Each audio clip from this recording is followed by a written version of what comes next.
আসুন বাঙালি খাবারের সাথে ডুব দেওয়া যাক। আজকের এই বিশেষ ভিডিওতে আমি তৈরি করব গরুর ভুঁড়ি ভুনা আর কই মাছ ভুনা, মশলার সাথে এক থালা স্বাদের উপহার।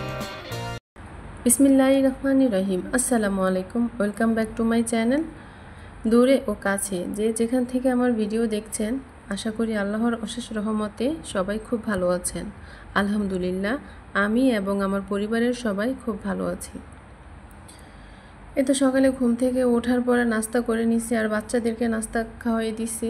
দেওয়ার পরে সোজা রান্নাঘরে চলে আসলাম। আজকে কোনো লেট করি নাই, কোনো ফাঁকি ঝুঁকি দেই নেই। প্রতিদিনই সকালে নাস্তা করার পর শরীরে একটা আলসেমি চলে আসে, তখন আর কোনো কাজ করতে ভাল লাগে না। ওটাকে যদি পাত্তা দেওয়া হয় তাহলে তো 12টা বাজে যায়। এই জন্য আজকের আলসেমিকে পাত্তা দেওয়া হয়নি। আমি নাস্তা করার পরেই সোজা রান্নাঘরে চলে গেছি। যাওয়ার পরে আজকে রান্না করব হচ্ছে গরুর ভুঁড়ি ভুনা আর হচ্ছে কই মাছ ভুনা।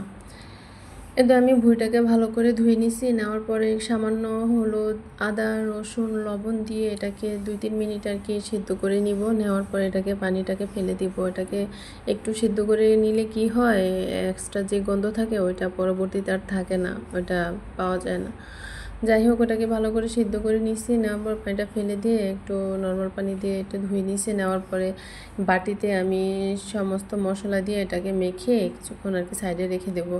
তো এখানে মশলা হচ্ছে আদা, রসুন, জিরা, হলুদ, লবণ আর হচ্ছে ধনিয়ার গুঁড়ো আর গরম মশলার গুঁড়ো আর হচ্ছে রাঁধুনির মাংসের মশলা, এইগুলা দিয়ে আর কি ভালো করে মেখে আমি সাইডে রেখে দেব।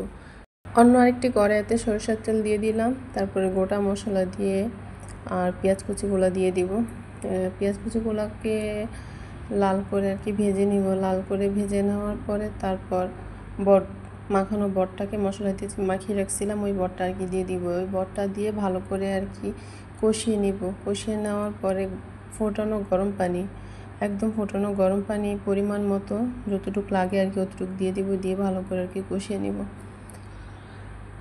বাচ্চা কাচ্চা থাকলে কি হয় আর কি, একবার রান্নাঘরে, আরেকবার রুমে, আরেকবার তারা এটা চায় ওইটা চায়, ওগুলো দেওয়া।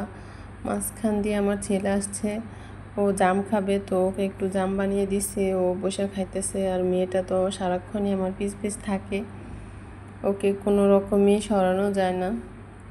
যাই হোক, এই তো গরম পানি দিয়ে নিচ্ছি। এটাকে এখন ভালো করে রান্না করব। আর হচ্ছে আজকে দেশি কই মাছ, এটা আমার আন্টি দিছে, তো দেশি কই মাছ রান্না করব।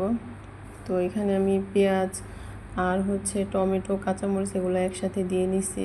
দিয়ে এটাকে আগে একটু ভাজা নেওয়ার পরে তারপর হচ্ছে আদা বাটা, একটু রসুন বাটা, একটু আমি সব রান্নাতেই আর কি একটু আদা বাটা ইউজ করি।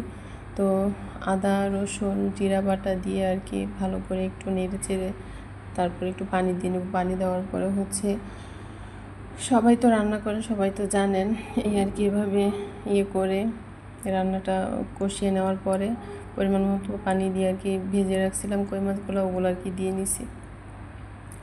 এই তো আমার কই মাছ ভোনা শেষ। আর হচ্ছে আমার বটটাও প্রায় শেষ পর্যায়ে হয়ে গেছে। ওটা আর কি একটু মাখা মাখা রাখবো, বেশি শুকনাও না আর বেশি ভিজাও না। তো এই আর কি, এই তো আমার বট রান্না প্রায় শেষ। এখন আমি 4-5টা আর কি কাঁচামরিচ মাঝখান দিয়ে ভেঙে দিয়ে দিব, একটু ভালো ফ্লেভারের জন্য আর কি। কাঁচামরিচটা দিলে একটু সুঘ্রাণটা সুন্দর আসে। এই তো এখন আর কিছুক্ষণ রাখবো, তারপরে তো আমার বটটা হয়ে গেছে। আর যারা আমার ভিডিও দেখতে দেখতে এই পর্যন্ত চলে এসেছেন, তারা অবশ্যই লাইক সাবস্ক্রাইব করে পাশে থাকবেন। আর যারা অলরেডি সাবস্ক্রাইব করছেন তাদেরকে অসংখ্য ধন্যবাদ।